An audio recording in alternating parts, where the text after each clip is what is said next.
Medicine গাইডলাইনে আপনাদেরকে স্বাগতম বন্ধুরা। আজ আলোচনা করব ব্যাকটোসিন অয়েনমেন্ট, ট্র্যাগো অয়েনমেন্ট কিংবা মিউফিড্রাম অয়েনমেন্ট নিয়ে।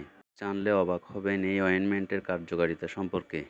এই অয়েনমেন্ট কোন কোন রোগে ব্যবহার করবেন এবং কেন ব্যবহার করবেন, কারা ব্যবহার করবেন, সব কিছু নিয়ে বিস্তারিত থাকছে আজ আমাদের এই চ্যানেলে।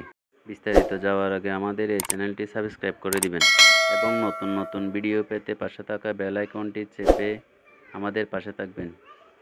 বন্ধুরা, এটি একটি টপিক্যাল অ্যান্টিবায়োটিক অয়েনমেন্ট।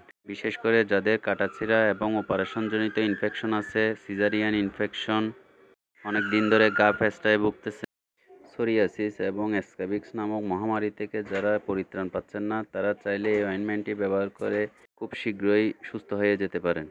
এই অয়েনমেন্টটি মূলত 2 মাসের শিশু থেকে বয়োবৃদ্ধ সবাই ব্যবহার করতে পারবেন। প্রেগন্যান্সি কিংবা ল্যাকটেশন মাদাররাও এই ক্রিমটা চাইলে নিশ্চিন্তে ব্যবহার করতে পারেন।